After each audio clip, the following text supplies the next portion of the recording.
હવે મહત્વના ત્રણ સંબંધોની વાત કરીએ અને એ જે મહત્વના ત્રણ સંબંધો જે છે એના ઉપર આપણે એક્ઝામ્પલ તૈયાર કરવાના છે.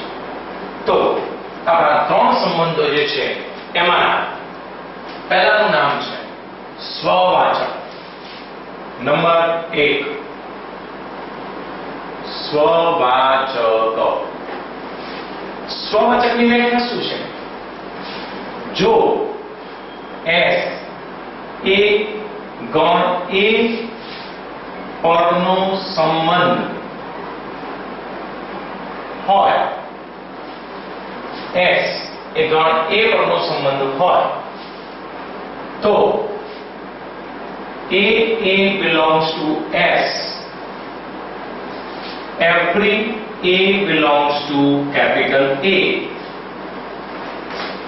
તો S એ સ્વવાચક સંબંધ છે. S એ ગણ A પરનો સંબંધ હોય અથવા તેવું પણ કહી શકાય કે S એ ગણ A પરનો સંબંધ છે. હોય ની જગ્યાએ તમે છે પણ લખી શકો છો. અને A belongs to S, every A belongs to capital A, તો S એ સ્વવાચક સંબંધ છે. હું સમજાવું છું આને વ્યવસ્થિત ડિટેલમાં. પહેલા એની મૂળ ડેફિનેશન જોઈ લઈએ. નંબર 2 સંમિત સંબંધ. સ્વવાચક પછી આવશે સંમિત સંબંધ. સંમિતની અંદર જો S એ ગણ A પરનો સંબંધ છે અને AB belongs to S implies BA belongs to S, તો S એ સંમિત સંબંધ છે. અને ત્રીજો સંબંધ છે આપણો નંબર 3 પારંપરિક. પારંપરિક સંબંધ એટલે એની વ્યાખ્યા જોઈ લઈએ આપણે. જો S એ ગણ A પરનો સંબંધ છે અને AB belongs to S અને BC belongs to S implies AC belongs to S, તો S એ પારંપરિક સંબંધ છે. તો આ ત્રણ સંબંધો ઉપર આ આપણા ચેપ્ટર 1.1 નો આધાર છે. કેવી રીતે? ફરી એકવાર સ્વવાચક, સંમિત, પારંપરિક. પણ તમને આ બધા સંબંધો ક્યારે સમજાશે ખબર છે? આપણે એક એક્ઝામ્પલ લઈશું ને ત્યારે. પણ એ પહેલા હું એક વસ્તુ બતાવું કે અગાઉ આપણે જે વાત કરી સંબંધની કે S સંબંધ હંમેશા કોઈ એક ગણ પર આધારિત હોય છે. ધારો કે S એ ગણ પર યાની કે ગણ A પર વ્યાખ્યાયિત છે. ધારો કે S એ ગણ A પર વ્યાખ્યાયિત છે.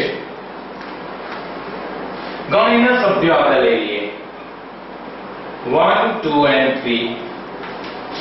તો ગણ A માટે S ઉપગણ A ક્રોસ A પ્રાપ્ત થશે. હવે હું A ક્રોસ A ના સભ્યો હું અહીંયા દર્શાવું છું.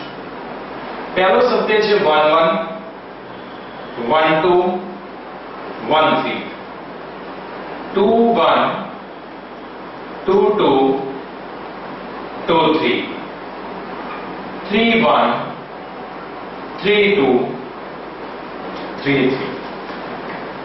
હવે અહીંયા આપણે જે 9 સભ્ય બતાવે એની જગ્યાએ 10 હોઈ શકે, 15 હોઈ શકે, 50 હોઈ શકે, લાખ હોઈ શકે, અનંત સભ્યો યાની કે ક્રમયુક્ત જોડો હોઈ શકે. અને આ ક્રમયુક્ત જોડોમાંથી કઈ જોડ એ સ્વવાચક સંબંધ ધરાવે છે, કઈ જોડ સંમિત સંબંધ ધરાવે છે, કઈ જોડ પારંપરિક સંબંધ ધરાવે છે, એ આપણે શોધવાનું છે. તો હવે તમને વ્યાખ્યા બરાબર સમજાશે. સૌથી પહેલા A belongs to S, યાની કે ગણ A માંથી બે સભ્યો લેવાના અને બંને સભ્યો કેવા છે? સમાન. બરાબર યાદ રાખજો. હું આ રીતે સમજાવું છું તમને. જો સ્વવાચક સંમિત પરમે, સ્વવાચક એટલે એક આંગળી, સંમિત એટલે બે અને પારંપરિક એટલે ત્રણ. ફરી એકવાર, સ્વવાચક એટલે one finger, સંમિત એટલે two finger and પારંપરિક that means three fingers. One finger means એ ઘટક, જે ઘટક ની વાત કરવામાં આવે છે x તરીકે, એ જ ઘટક y તરીકે. યાની કે તમે આમાં જોઈ શકો છો કે 1 ઘટક, બંને ઘટક સેમ છે, 2 બંને ઘટક સેમ છે, 3 બંને ઘટક સેમ છે. તો ત્રણ જ ઘટકની વાત સ્વવાચક માટે થઈ શકે. હવે ક્લિયર? જ્યારે પણ આ પ્રકારના એક્ઝામ્પલ ગણવાના હોય ત્યારે વારંવાર આ મારું લેક્ચર રિપીટ કરજો, 100% રિપીટ કરજો. બધા જ પ્રશ્નોના જવાબ તમને આ 9 સભ્ય પરથી મળી રહેશે.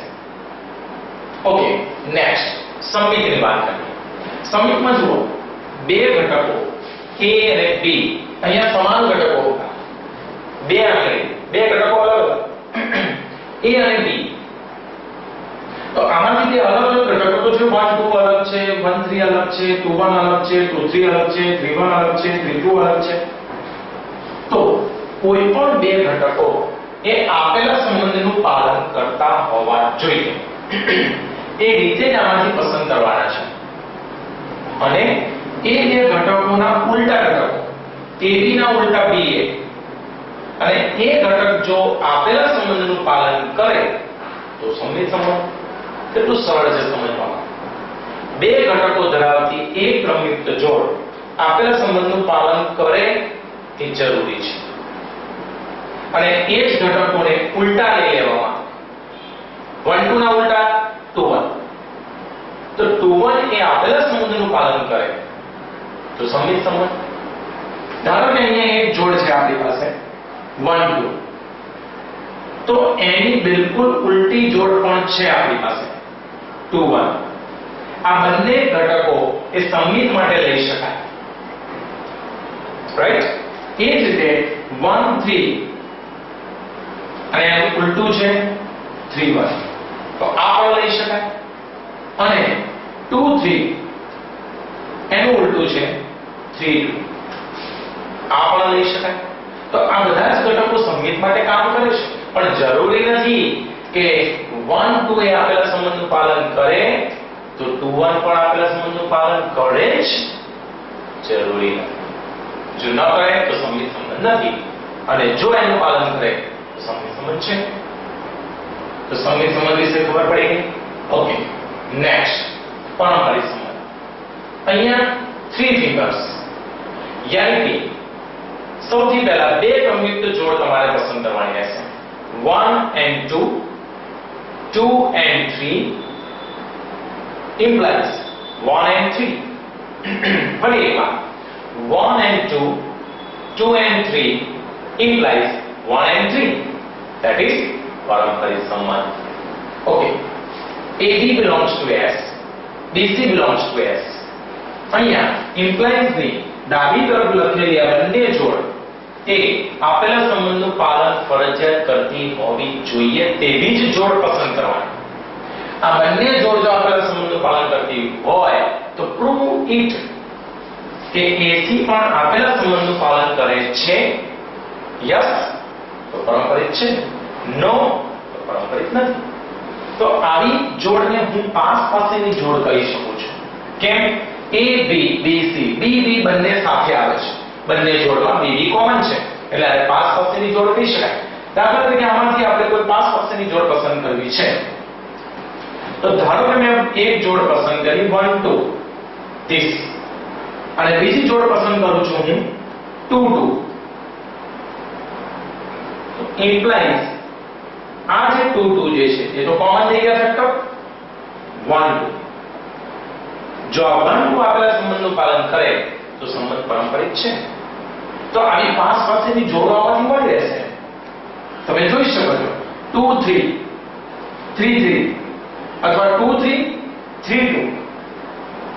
બધી પાસ પાસેની જોડ છે અને આ જોડો પર આધારિત પારંપરિક સંબંધ ચેક કરવામાં આવે છે. ટૂંકમાં કોઈ પણ ગણની વાત કરી હોય તો તે ગણનો ક્રોસ ગુણાકાર દ્વારા મળતી તમામ ક્રમયુક્ત જોડો માંથી જ આપણે પારંપરિક, સંમિત અને સ્વવાચક સંબંધ ચકાસવાનો છે. તો હવે આપણે આના પરના એક્ઝામ્પલ જોઈએ. એક્ઝામ્પલ પહેલા સંમિતની સાથે સાથે વિસંમિતની પણ વાત કરી લઈએ. ચાલો